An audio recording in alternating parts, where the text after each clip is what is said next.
போது நம்ம ஜெயிச்சுக்கிட்டு இருப்போம். யாரா இப்படி ஓட்டி வாங்கினேன்னு அவனை தேடுவாங்க வெறி உண்டு. அப்போதைக்கு ஆளை நம்மளே கரெக்டாக சொல்லிட்டு போயிடணும். எங்களின் களப்புலிகள் இருவர், என் அன்பு தம்பி அவர் தான் மாற்று வேட்பாளர். என்னை உண்மையிலே நான் நினைச்சேன், என்ன நினைச்சேன், எப்படி நம்மளுடைய வேட்புமனுவை தள்ளுபடி செய்வதற்காக ஐயா இசைக்கு சுப்பையா, உண்மையிலே நான் ஐயா இசைக்கு சுப்பையா என்ன ஒன்று காலையில் வந்தாங்க. அண்ணன் பின்னாடி இருக்கக்கூடிய அதிமுககாரனே கோச்சிக்கிற கூடாது, தவற நினைக்கூடாது, நான் அவங்க துண்டுகளை எல்லாம் பார்த்துட்டு பேச வேண்டாம்னு நினைச்சு இந்த அரவிசாமியும் சீனிவாசன் பேச சொல்லிட்டாங்க. அதனால அன்னைங்க பின்னாடி உட்காந்துருக்க துண்டு போட்டிருக்கீங்க, தவறா நினைக்காதீங்க, எதுவாக இருந்தாலும் நீங்க 2 பேரை பிடிச்சிக்கிங்க. அதனால ஐயா நான் எப்போ மரியாதை பேசுவேன், எதுவும் கூட குறைச்சி பேச மாட்டேன், ஏடிபிட்டியா பேச மாட்டேன். ஐயா என்ன பண்ணாங்க, விரும்புன்னு வந்தாங்க. வந்த உடனே தோல்ல கை போட்டுட்டு பேசினாங்க. ரொம்ப நல்லவர் போல அப்படின்னு நினைச்சேன். என்ன சொன்னாங்க, ஸ்மூத்தா எல்லாமே பண்ணிக்கிறோம் தம்பி அப்படின்ட்டு அவர் வாட்டுக்கு போனார். அதாவது என்னன்னா, என்னகிட்டே சொன்னாரு, காங்கிரஸ் வேட்பாளர் இருந்தாரு, திமுக காரங்க இருந்தாங்க, எல்லாத்துலயுமே நல்லா பேசினாங்க. பேசிட்டு வேட்புமனு, அதாவது என்ன சொன்னாரு, வேட்புமனுக்கள் யாரும் ஆட்சேபனை தெரிவிக்க மாட்டான், அவரவர் வேட்புமனு அவரவர் பார்த்துக்கிட்டா போதும், யாரும் எதிர்கட்சிகள் வேட்புமனுவை நிராகரிக்க சொல்லி அழுத்தம் கொடுக்க மாட்டோம், பெட்டிஷன் கொடுக்க மாட்டோம், ஆட்சேபனை தெரிவிக்க மாட்டேன்ற மாதிரி பேசினாங்க. தொல்லை கைப்பட்டு பேசினாங்க. தம்பி எனக்கு நிறைய பப்ளிசிட்டி ஏற்படுத்தி கொடுத்துருக்கீங்க சொன்னாங்க. என்னால ஐயாவுக்கு பப்ளிசிட்டி கிடைச்சா சந்தோஷம் தானே. அன்னைக்கு சொன்னது இந்த வரையும் அவருக்கு பப்ளிசிட்டி பண்ணி கொடுத்துக்கிட்டே இருக்கிறேன். ஐயா ஆசைப்பட்டாரு வேட்புமனுக்கு வரையில எனக்கு நிறைய போயிட்டு வாங்க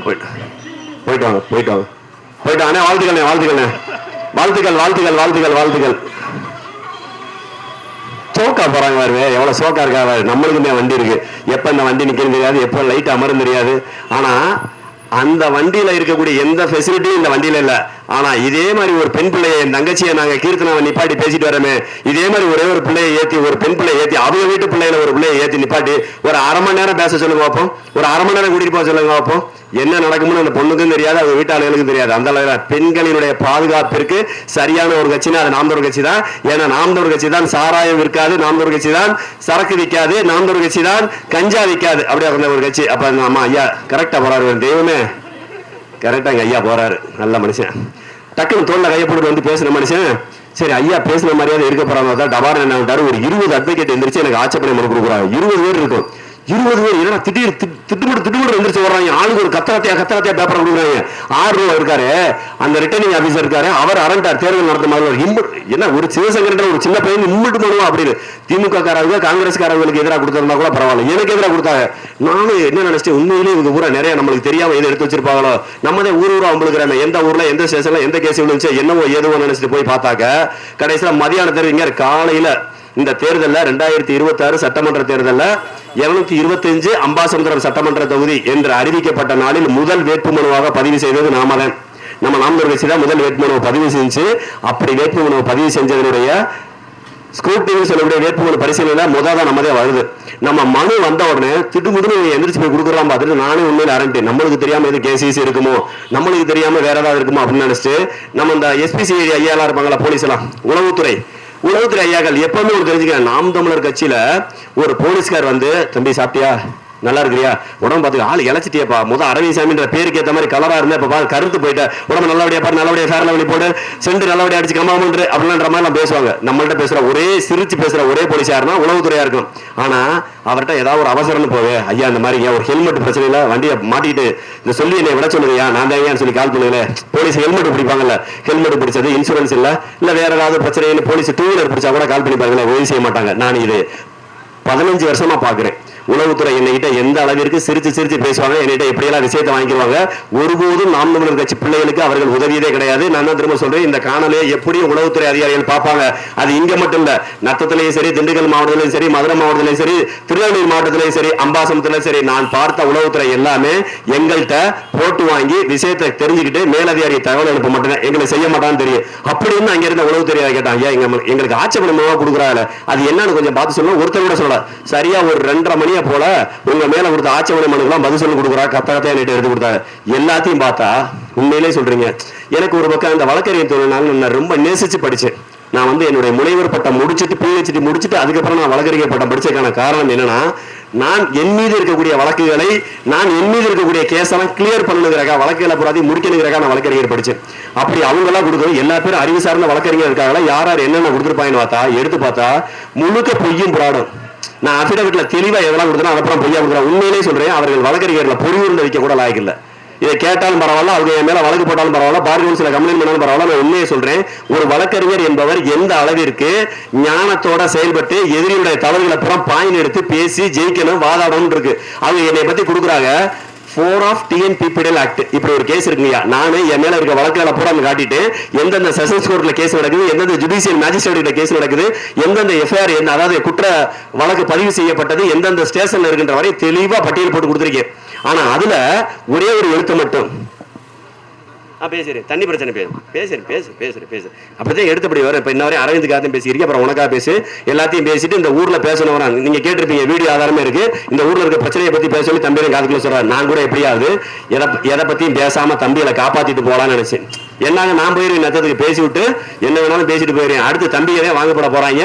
இருந்தாலும் திரும்ப வீடியோ எவிடன்ஸ் இருக்கு, பாத்துங்க. நான் நல்லவன், நான் அமைதியானவன், எனக்கு இந்த ஊரை பத்தி எதுவுமே தெரியாது, எனக்கு எல்லாமே சொல்லி கொடுத்து பேசணும். இந்த 2 தம்பி இந்த ஊரை பத்தி ஒட்டுமொத்த தொகுதியை பத்தி பேசணும். என் தம்பி ஆதி காணாம, ஆதியும் அவரோட அண்ணன் வந்து ஜெகன் பாத்துங்க, பத்திரமா பாத்துங்க ஐயா. எஸ்ஐஜிபி ஆளுகளும் ரெட்டல கட்சிக்காரங்களும் அதிமுகவங்களும் பத்திரமா பாத்துங்க. அப்ப அப்படியெல்லாம் செஞ்சு என்னுடைய வேட்புமனுவை தள்ளுபடி செய்யறதுக்கு பார்த்தாங்க. ஒருவேளை வேட்புமனு தள்ளுபடி ஆயிருந்தா தம்பி தான் வேட்பாளர் ஆயிடுவார். இப்ப இவ்வளவு நேரம் பேசின தம்பியினுடைய பெருமைக்காக தம்பி யாரு என்னங்கிற பேசினேன். தம்பி தான் மாற்று வேட்பாளராக தெரியாதா, வெளில தெரியாதா, பயப்படுற அப்படி அதை கூட சொல்லக்கூடாது. அது சொல்லக்கூடாது பயம் இல்ல, பெருந்தன்மையா சொல்றாரு. அப்படி அந்த அளவிற்கு உறுத்தா இருக்கக்கூடிய நம்ம கட்சிக்காக உழைக்கக்கூடிய தம்பிகள் இந்த ஊர்ல இருக்கிறாங்க. இந்த ஊரில் வாழக்கூடிய தாய் தமிழ் உறவுகளை நீங்க ஒண்ணு மட்டும் தெரிஞ்சுக்கீங்க. இந்த ஊரில் நீங்கள் தினசரி கடந்து போகக்கூடிய பிரச்சனைகள் என்னென்னு பாருங்க.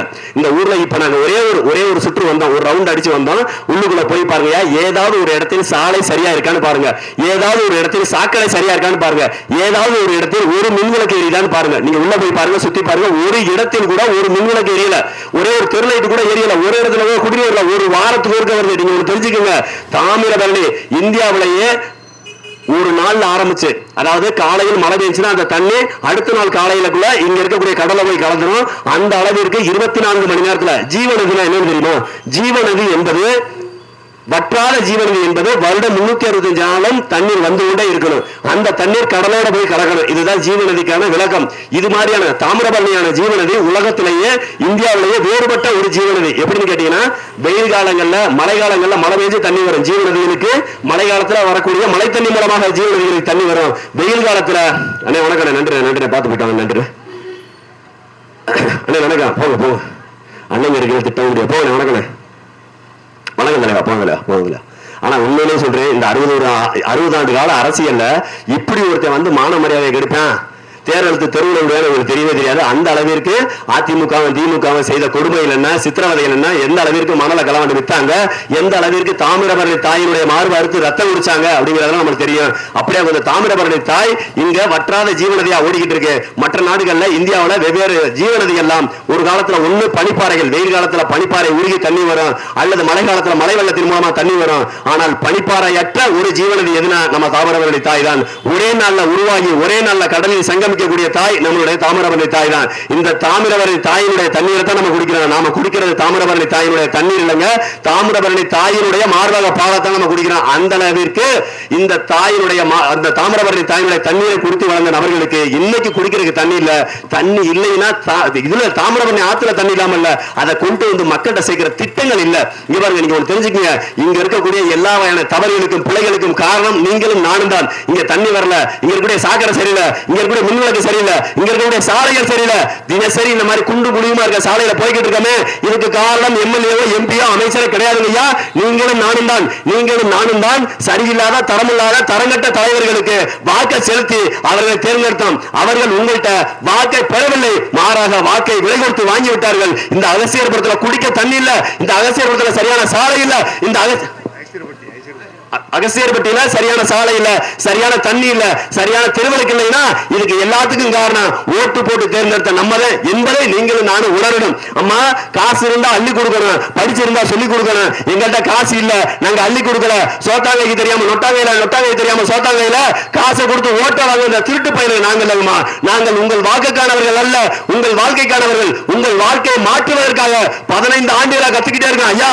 இங்க இருக்கிற மற்ற தம்பிகளை போக இந்த கடைக்காரங்க ஒண்ணு சிந்திச்சுக்கோங்க.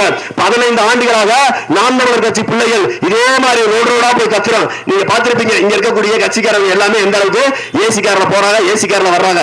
இவர்கள் எப்போதாவது இந்த தேர்தல் முடிந்த பிறகு இந்த பக்கம் வந்திருப்பாங்களா? தேர்தல் முடிந்த பிறகு இதே மாதிரி உங்களை வந்து சந்திச்சிருப்பாங்களா? இல்ல. நீங்க ஒன்று தெரிஞ்சுக்க, இவர்கள் உங்களுடைய வாக்கை கேட்டு வருவார்கள், உங்கள் வாழ்க்கைக்காக அவர்கள் வரவில்லை. ஆனால் நாங்கள் உங்கள் வாக்குக்கானவர்கள் அல்ல, உங்கள் வாழ்க்கைக்கானவர்கள். உங்கள் பிள்ளைகள் 15 ஆண்டுகளாக இந்த தேர்தலுக்கு நிற்கிறோம், 15 ஆண்டுகளா தோத்துக்கிட்டே இருக்கோம். நாங்க 15 ஆண்டுகளா தோத்துக்கிட்டே இருக்கிறதுக்கான ஒரே காரணம், நாங்க வாக்குக்கு காசு கொடுக்காதமா மற்ற கட்சிகள் மாதிரி நாங்க வாக்குக்கு காசு கொடுத்து உங்களுடைய ஓட்டை விலை கொடுத்து வாங்க வரல. உங்களுடைய வாழ்க்கையை சரி செய்ய வந்திருக்கோம். நீங்களும் நானும் கஷ்டப்பட்டு முடிச்சுட்டோம், உங்க அப்பா அம்மா எங்க அப்பாவும் கஷ்டப்பட்டு முடிச்சாங்க. ஆனால் உங்களுடைய பிள்ளைகளும் என்னுடைய பிள்ளைகளும் இனிமேல் கஷ்டப்படக்கூடாது, அவருடைய வாழ்க்கை நல்லா இருக்குன்னு நீங்க நினைச்சீங்கன்னா நீங்கள் செலுத்த வேண்டிய, நீங்கள் வாக்கு செலுத்த வேண்டிய சின்னம் விவசாய சின்னம் மறந்து விடாதீர்கள். இங்க இருக்கக்கூடிய எல்லா பிரச்சனைகளுக்கும் ஒரு தீர்வை ஏற்படுத்துங்க. இந்த குண்டு குழியுமா இருக்க சாலை, இங்க சரியில்லாத சாக்கடை, குடிநீர் இல்ல, இது எல்லாத்தையும் சீர்படுத்தணும், இது எல்லாம் சரி செய்யணும். உங்களுக்கு தரமான சமமான குடிநீர் கிடைக்கணும், எப்போதும் போல உங்களுக்கான குடிநீர் கிடைக்கணும் நீங்க நினைச்சீங்கன்னா ஒரு தடவை விவசாய சின்னத்துக்கு ஓட்டு போடுங்க. மற்ற கட்சிகள் மாதிரி நாங்க டிவி மிக்சி கிரைண்டரா இலவசமா கொடுக்க மாட்டோம், ஆடு மாடு கோழி இது இலவசமா கொடுக்க மாட்டாங்க. மாறாக எல்லாருக்கும் இங்கே சரிசமமான தரமான அடிப்படை கல்வியை தாய்மொழியில் கொடுப்போம். ஆராய்ச்சி கல்வி முதல் அடிப்படையில் இருக்கக்கூடிய ஆராய்ச்சி கல்வி முதல் ஆரம்ப கல்வி முதல் ஆராய்ச்சி கல்வி வரை உங்களுக்கு இலவசமாக கல்வியை கொடுப்போம். கல்விக்கேற்ற வேலையை கொடுப்போம், வேலைக்கேற்ற சம்பளத்தை கொடுப்போம். சம்பளத்தை கொடுத்தா நீங்களே உங்களுக்கு பிடிச்ச மிக்சி கிரைண்டர் டிவி உங்களுக்கு பிடிச்ச கலர்ல பிடிச்ச நேரத்தில் பிடிச்ச கம்பெனியில நீங்க வாங்கிக்கலாம், பயன்படுத்திக்கலாம். நீங்கள் இலவசம் என்று கையேந்தி நிற்பது இலவசம் அல்ல, நீங்கள் வாங்கக்கூடிய பிச்சை. நீங்கள் வாங்கக்கூடிய பிச்சை என்பது உங்களுடைய வரிப்பணம், உங்களுடைய காசு, நம்முடைய காசு. நம்முடைய காசை எடுத்து நம்மளுக்கே பிச்சை போடுகிறார்கள், அதில் கொள்ளை எடுத்தும் சொத்து சேர்க்கிறார்கள். இவர்களை ஒழிக்க வேண்டும் என்று நீங்கள் நினைத்தால் ஒரு முறை விவசாய சின்னத்திற்கு நாம் தமிழர் கட்சிக்கு ஓட்டு போடுங்க. பாவத்தை அவன் யாரு பத்த உள்ளையோ நம்மளாச்சு. உண்மையிலேயே எனக்கு கஷ்டமா இருக்கு. நம்ம சரிங்களா? அப்ப நம்ம என்ன சொல்றோம், இவங்களெல்லாம் உண்மையிலே விஜய் அண்ணனுடைய கட்சிகளை பார்க்கும்போது உண்மையிலே மனசு வேதனையா இருக்கு. ஏன்னா விஜயகாந்த் பின்னாடி தெரிஞ்சவங்களையும் நம்ம பார்த்தோம், இப்ப அவங்களையும் பார்த்துக்கிட்டு இருக்கோம். ஒரு காலத்துல 15 வருஷத்துக்கு முன்னாடி ஐயா விஜயகாந்தனுடைய கட்சியை பார்த்த கட்சிக்காக ஓடி இதை விட ஓடி உழைச்சவனா இருக்கான், பேசினாலே சண்டைக்கு போனவனா இருக்கான். இன்னைக்கு அவங்களுடைய நிலைமையை போய் பாருங்க. விஜய் ரசிகர்கள் நீங்கள் தேடி பார்க்க வேண்டிய ஒரு உதாரணம், வாழும் உதாரணம் ஐயா விஜயகாந்தன் ரசிகர்கள். விஜய் ரசிகர்கள் தேடி நீங்கள் கற்றுக்கொள்ள வேண்டிய ஒரு நபர் யாருக்காருன்னா ஐயா கமலஹாசனுடைய கட்சிக்காரங்க. விஜய் ரசிகர்கள் நீங்க போய் இன்னொரு ரசிகர்கள்ட்ட அனுபவம் கேட்டு தெரிஞ்சுக்கிறேன்னா ஐயா சரத்குமாருடைய கட்சிக்காரங்களுடைய ரசிகர்கள்ட்டையும் போய் அவர்களுடைய அனுபவத்தை கேட்டுக்கங்க. உங்களை போன்றே உங்களுக்கு முன்பு ஏமாந்த சரத்குமார் அண்ணன் சரத்குமாருடைய ரசிகர்கள், கமலஹாசன் ரசிகர்கள், விஜயகாந்த் ரசிகர்களை கேட்டு தெரிஞ்சுக்கங்கய்யா. அடுத்த தேர்தலுக்கு அப்புறம் இன்னொரு 6 மாசத்துக்கு அப்புறம் விஜயகாந்த் ரசிகர் எப்படி ரோட்ல தெரியுறாங்களோ அது மாதிரி உங்களை விட்டுட்டு கூட்டணிக்கு போயிடுவாரு அல்லது சினிமா நடிக்க போயிடுவாரு. ஆகவே விஜய் ரசிகர்கள் தயவு செஞ்சு புரிஞ்சுக்கோங்க. இங்க பாருங்க, இங்க இருக்கக்கூடிய விஜய் ரசிகர்கள் பெரும்பாலும் இங்க ஒரு மைதானத்துக்குள்ள போய் விளையாடுறது போவீங்க. இங்க எங்கேயாவது ஒரு கிரிக்கெட் கிரவுண்ட் இருக்கா? எங்கேயாவது ஒரு கிரிக்கெட் இருக்கா? நீங்க ஐயா விஜய் நல்லவர், அவர் இந்த நாட்டை ஆண்டவர் நினைக்கிறீங்க. நாங்க உங்கள்கிட்ட சொல்றது ஐயா விஜய் என்பவர் ஒரு தனித்திறனாளர். அவர் நல்லா நடனமாடுவாரு, நல்லா பாடுவாரு, நல்லா ஆடுவாரு, மாற்றுக்கருத்து இல்ல. அதற்காக அவர் கையில நாட்டை ஒப்படைக்க முடியாது இல்லையா? சச்சின் டெண்டுல்கர் நல்லா கிரிக்கெட் விளையாடுவாரு, அதற்காக அவருக்கு நாட்டை ஒப்படைக்க முடியுமா? உசேன் போல்ட் நல்லா ஓடுவாரு, அதற்காக நாட்டை ஒப்படைக்க முடியுமா? முதலமைச்சராக்க முடியுமா? பிரதமராக்க முடியுமா? இளையராஜா நல்லா மியூசிக் போடுவாரு, ஏஆர் ரஹ்மான் நல்லா மியூசிக் போடுவாரு, அதற்காக அவர்கள் நாட்டை ஒப்படைக்க முடியுமா? அரசியல் என்பது மக்களுக்கு செய்ய வேண்டிய சேவை. அந்த சேவையை செய்வதற்கு ஒரு கனவு வேணும், ஒரு லட்சியம் வேணும். இந்த ஊர்ல சாலை எப்படி இருக்கணும், சிமெண்ட் சாலை எப்படி இருக்கணும், தார் சாலை எப்படி இருக்கணும், 2 பக்கம் சாக்கடைகள் இருந்த சாலை எப்படி இல்லாம இருந்தா எப்படி இருக்கணும், இந்த ஊரினுடைய பேருந்து எப்படி இருக்கணும், வெளிநாடுகளில் எப்படி அரசு மருத்துவ வெளிநாடுகளில் வாழக்கூடிய இளைஞர்களை போய் கேட்டு பாருங்க. வெளிநாடுகளில் அரசு மருத்துவமனை எந்த அளவிற்கு தரமாக சுகாதாரமாக நாட்டம் இல்லாம இருக்குது. வெளிநாடுகளில் இருக்கக்கூடிய சாலைகளை பாருங்கள். வெளிநாடு இருக்கக்கூடிய சிங்கப்பூர், மலேசியா போன்ற நாடுகளில் வசிக்கக்கூடிய நம்ம தம்பிமார்களை கேட்டு பாருங்க. அந்த ஊரினுடைய சாலை எப்படி இருக்கு, அரசு கட்டடம் எப்படி இருக்கு, அரசு மருத்துவமனை எப்படி இருக்கு, பள்ளிக்கூடம் எப்படி இருக்கு, பால்வாடி எப்படி இருக்கு, அரசு கல்லூரி எப்படி இருக்கு, இதெல்லாம் பாருங்கயா. அந்த மாதிரி பல நாடுகளுக்கு போய் வந்ததுனாலதான் எங்களுக்கு அப்படி ஒரு கனவு இருக்கு. இந்த நாட்டை வெளிநாடுகளில் இருக்கக்கூடிய தரமான சாலை போல நம்ம நாட்டினுடைய சாலை மாற்றப்படும். வெளிநாட்டில் இருக்கக்கூடிய அரசு மருத்துவமனை, அரசு கல்லூரிகள் போல, அரசு பள்ளிக்கூடங்கள் போல நம்ம நாட்டில் இருக்கக்கூடிய மாற்றம்னு சொல்லிதான் மாற்றம் 15 வருஷமா நிக்க. இந்த கனவு இருக்கணுங்கய்யா, இந்த கனவும் இந்த லட்சியம் தான் எங்களை இந்த அளவுக்கு ஓட வைக்கிறது. 15 வருஷமா தோத்தாலும் 15 வருஷம் கழிச்சு நம்ம தொடர்ச்சியா ஓடிக்கிட்டே இருக்கிறதுக்கான ஒரே காரணம் இந்த நாட்டை உலக தரத்திற்கு எப்படியெல்லாம் மாற்றலாம், எப்படியெல்லாம் சிமெண்ட் ரோடு, தார் ரோடு, எப்படியெல்லாம் நெல்லுக்கு கொட்டி வைக்கிற கிடங்கு இருக்கணும், எப்படியெல்லாம் நெல் அடிக்கிற சிமெண்ட் கடை இருக்கணும், எப்படியெல்லாம் இங்க இருக்கக்கூடிய விவசாயங்கள் சார்ந்த தொழிற்சாலை இருக்கணும், எப்படியெல்லாம் இங்க மதிப்பு கூட்டு பொருட்களுக்கான தொழிற்சாலை கட்டணும். இப்படின்ற கனவும் திட்டமிடலும் செயலும் இருக்கணுங்கய்யா. நாங்க திரிசாவை மட்டுமே நினைச்சு கனவு வந்துகிட்டு இருந்தா எப்படியே இந்த திட்டங்களை நிறைவேற்ற முடியும்? எங்க அண்ணன் ஒவ்வொரு மேடையிலையும் போய் வரிசையா போட்டு காட்டுறாரு. ஒவ்வொரு ஊர்லயும் எப்படியெல்லாம் தொழிற்சாலை உருவாக்குது, எப்படியெல்லாம் மரபுசார் மின்சாரத்தை உருவாக்குது, எப்படியெல்லாம் நீர்நிலையில வெட்டுது, எப்படியெல்லாம் நீர்நிலையை தூர்வாருது, புதிய நீர்நிலையில உருவாக்கி நிலத்தடி நீரை எப்படி மாத்துது, நிலத்தடி நீரை எப்படியா விவசாயத்துக்கு பயன்படுத்துது, விவசாயத்தை எப்படி நவீன முறையாக்குவேன், விவசாயத்தை எப்படி அரசு தொழிலாக்குவேன் சொல்லிட்டு எங்க அண்ணன் அவருடைய கனவுகளை பூரா வீடியோவா போட்டு முதல்ல அண்ணன் சீமான் வந்து மேடையில பேசிட்டு மட்டும் தான் போவாரு. இப்ப எல்லாம் வெறும் காணொலி காட்சியா போட ஆரம்பிச்சாரு. ஏன்னா நம்ம மக்களுக்கு கனவுகளை வாயில பேச்சா சொன்னா அவங்களுக்கு போய் சேரல. ஆகவே கனவுகளை பூரா திரையில் காட்டினால்தான். ஏன்னா நம்ம மக்களுக்கு தரைக்கும் திரைக்கு வித்தியாசம் தெரியாதுங்கய்யா. திரையில் பார்த்த விஜய் மாதிரி தரையிலே வந்து நடிப்பாரு, தரையிலையும் பேசுவாரு, தரையிலையும் சிரிப்பாரு, நல்ல அடுப்பு தொடர பேசுவாரு, வீர வசனம் பேசுவாரு நினைச்சாங்க. ஐயா விஜய் வேற ஒண்ணுமே செய்ய வேண்டாம். நான் சொல்றது அண்ணன் விஜய் தொடர்ச்சியா 10 கூட்டம் பேசட்டும். 10 கூட்டம் இப்ப எங்களை கொண்டு விடுங்கள ஒரு 10 பாயிண்ட்ல பேசணும், வெவ்வேறு விதமா பேசுவோம். அதே மாதிரி ஒரு 10 கூட்டத்துல ஐயா விஜய் கூட்டிட்டு போய் ஒரு 10 கூட்டத்துல பேசுங்கன்னு விடுங்க. 10 கூட்டத்துல பேசினாரு நான் பயில வர கலைஞ்சு போறேன். எவ்வளவுதான் அந்த ஆள்கிட்ட இருக்க விஷயம் கலைஞ்சு போறேன். ஏன்னா அவர்தான் ஒண்ணுமே இல்லை. எவ்வளவு தூரத்துல பேப்பரை திருப்பி பார்த்து வாசிப்பீங்க.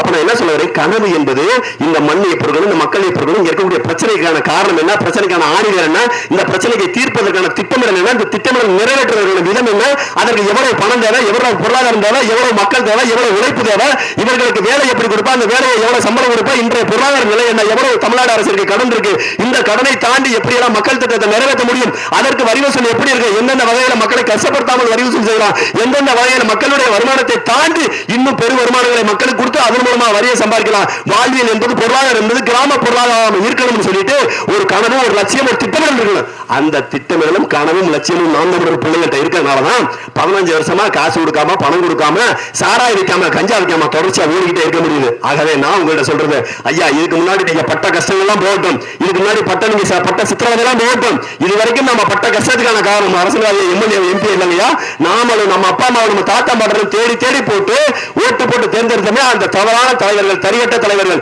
இந்த தவறான தலைவர்களும் தரியட்ட தலைவர்கள் மாத்திட்டு ஒரு தடவை இந்த அகசியர் பட்டியை சேர்ந்த தாய் தமிழர்கள் ஒரு தடவை விவசாய சின்னத்திற்கு நாம் தமிழர் கட்சிக்கு வாக்கு செலுத்துங்க. அப்படி வாக்கு செலுத்த போகும்போது ஒன்று தெரிஞ்சுக்குங்க, நீங்கள் செலுத்துவது வாக்கு அல்ல, எதிர்கால தலைமுறை பிள்ளைகளுடைய வாழ்க்கை.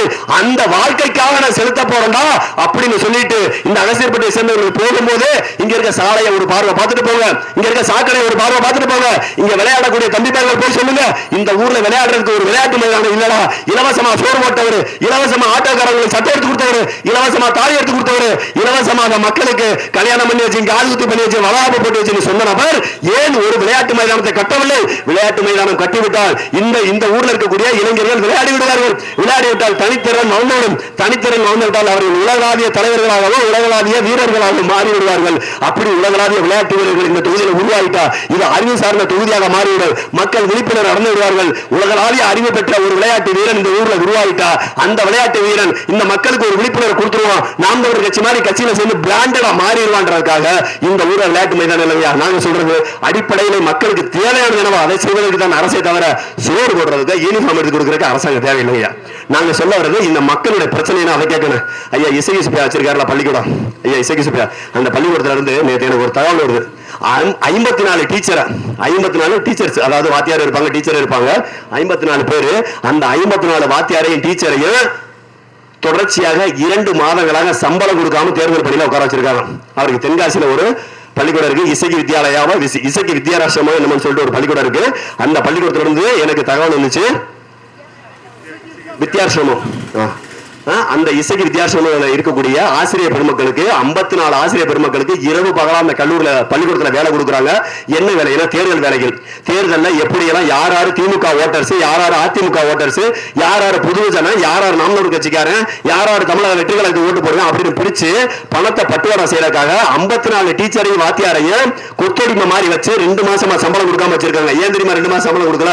ஒருவேளை கரெக்டான சம்பளம் வந்துச்சுன்னா இந்த ஒரு 10 நாள் சம்பளம் போனாலும் பரவாயில்ல, 1 மாசம் சம்பளம் போனாலும் பரவாயில்ல, வேலையை விட்டு நின்றுவாங்க சொல்லிட்டு அவர்களுடைய சம்பளத்தை பிடிச்சு வச்சிருந்தா தான் அவர்கள் வேலைக்கு வருவாங்க. அவர்களை இரவு பகலாக இந்த தேர்தல் வேலைக்கு பயன்படுத்தலாம் சொல்லிட்டு இந்த கல்வி தந்தைகள் செய்யக்கூடிய மிகப்பெரிய துரோகம், ஆசிரியர் பெருமக்களுக்கு செய்யக்கூடிய துரோகம், மாணவர்களுக்கு செய்யக்கூடிய துரோகம் என்னன்னா அந்த ஆசிரியர்களை மாணவர்களுக்கு பாடம் எடுப்பதை தவிர்த்து விட்டு தேர்தல் பணிகளுக்கு ஈடுபடுத்தி இருப்பதாகவும் 54 பேருக்கு ஊதியம் கிடைக்கல, 54 ஆசிரியர்கள் இரவு பகலா கஷ்டப்படுறாங்க சொல்லிட்டு நம்மளுக்கு தகவல் இருக்கு. ஆகவே தேர்தல் ஆணையம் அதற்கு நடவடிக்கை எடுத்துங்க. இதுதான் ஐயா இசைக்கு சுப்பையாருடைய இங்க இருக்கக்கூடிய அதிமுகவினுடைய லட்சணம் அப்படிங்கிறத தெரிஞ்சுக்கங்க. 2வது, இங்க இருக்க மக்களுக்கு இலவசமா கொடுத்த வேட்டி சேலைக்கு பதிலா, இலவசமா ஆட்டோ டிரைவருக்கு துணி கொடுத்த யூனிஃபார்முக்கு பதிலா, அந்த மாதிரியான நபர்களை நீங்க இங்க இருக்கக்கூடிய நபர்களுக்கு நீங்க செய்ய வேண்டிய மிகப்பெரிய சேவை என்ன? நீங்க வச்சிருக்கக்கூடிய பள்ளிக்கூடத்துல 1.5 லட்சம் ரூபாய் ஃபீஸ் வாங்குறீங்க. 1ஆம் வகுப்பு படிக்கிறவனுக்கு 1.5 லட்சம் ரூபாய் ஃபீஸ் வாங்குறீங்க. நீங்க எத்தனை பேரை உங்களுடைய பள்ளிக்கூடத்துல இந்த அம்பாசமுத்திரம் சட்டமன்ற தொகுதியை சேர்ந்த பிள்ளைகளுக்கு இலவசமா கல்வி கொடுத்திருப்பீங்க? உங்களுடைய கல்லூரியில, உங்களுடைய சகாக்களுடைய கல்லூரியில, உங்கள் பினாமிகளுடைய கல்லூரியில எத்தனை பேருக்கு இலவசமா படிப்பு சொல்லி கொடுத்திருப்பீங்க? அப்ப நாங்க சொல்றோம், ஐயா இலவசமா நீ சோறு ஓட்டதுக்கு பதிலா, இலவசமா வேட்டி துணி கொடுத்ததுக்கு பதிலா, இலவசமா தாலி எடுத்து கொடுத்ததுக்கு பதிலா, ஒரு தடவை இந்த அம்பாசமுத்திரத்துல இருந்து 10 மாணவர்களுக்கு பள்ளியில இலவசமா சேர்த்து விட்டு, 10 மாணவர்களை கல்லூரியில இலவசமா சேர்த்து விட்டு, 10 மாணவர்கள்ட்ட கட்டணம் வாங்காம என் பள்ளிக்கூடத்துல படிக்க வச்சுன்னு சொல்லி ஒரு 10 பேர்த்த காட்டுங்க. ஆனா இல்ல. அப்ப நான் என்ன சொல்ல வர்றேன், ஐயா இந்த திமுகவுக்கு மாற்று அதிமுகவோ, அதிமுக மாற்று திமுக இல்லையா, இரண்டுமே ஏமாற்று. நாம் தமிழர் கட்சி மட்டுமே மாற்று. உங்களுடைய வாக்கு உங்களை ஆளவா அல்லது உங்களுடைய வாக்கு நீங்களே ஆளவா அப்படின்னு முடிவு செஞ்சு ஒரு தடவை விவசாய சின்னத்துக்கு நாம் தமிழர் கட்சிக்கு ஓட்டு போடுங்க. நீங்க ஓட்டு போட போகும்போது விவசாய பெட்டியில பாருங்க, 3வது இடத்துல இருக்கும். நீங்கள் வாக்கு செலுத்த போகும்போது ஓட்டு பெட்டியில பாத்தீங்கன்னா 3வது இடத்துல விவசாய சின்னம் இருக்கும். ஏற்கனவே எங்க அண்ணன் சீமானுடைய முகம் இருக்கும். அந்த சின்னத்தை பார்த்து ஒரு தடவை விவசாயத்திற்கு ஓட்டு போடுங்க. அப்படி நீங்க ஓட்டு போட்டீங்கன்னா நீங்கள் செலுத்துவது வெறுமன வாக்கு அல்ல, உங்கள் எதிர்கால தலைமுறை பிள்ளைகளுக்கான வாழ்க்கை. அந்த வாழ்க்கையை கொடுங்கன்னு சொல்லிட்டு இவ்வளவு நேரம் நாங்க பேசுனதை கேட்டு ரசித்த எங்களுடைய தாய் தமிழ் உறவுகள் அனைவருக்கும் மனமார்ந்த நன்றிகளை தெரிவிச்சுக்கிறோம். எனக்கு தெரிஞ்சு நம்ம ஆளுங்க அதிகமா நிக்கிற மாதிரியே தோணுது. இந்த வெளிச்சத்தை இங்க இருந்து பார்க்க அப்படி தெரியுதா? புங்க மரத்தை பார்த்து பேசலாம், புளிய மரத்தை பார்த்து பேசலாம், போஸ்ட் மரத்தை பார்த்து பேசலாம், எதுவுமே ஒண்ணும் தெரியல. இருந்தாலும் கேட்ட தாய் தமிழ் உறவுகள் அனைவருக்கும் மனமார்ந்த நன்றியும். இன்னைக்கு பிரச்சாரத்துக்கு வந்த என்னுடைய தம்பிமார்கள் எல்லாருக்கும் மனமார்ந்த நன்றியும். உங்களுக்கு எங்களால பெருசா எதுவும் செய்ய முடியல. கண்டிப்பாக உங்களுக்கு ஒரு பாதுகாப்பாக நாங்க இருப்போம்.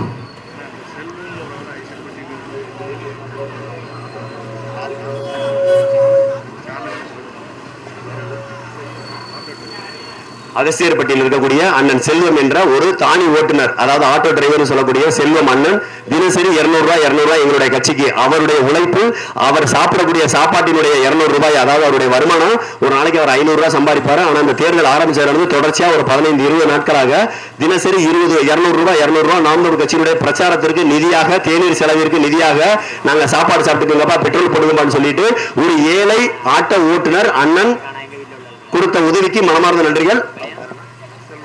செல்வம் அண்ணனுக்கு மனமார்ந்த நன்றிகளை நாம் தமிழர் கட்சி சார்பாக தெரிவித்துக் கொள்கிறோம். அண்ணன் இருக்காரா? செல்வன் இருக்காருங்கண்ணா?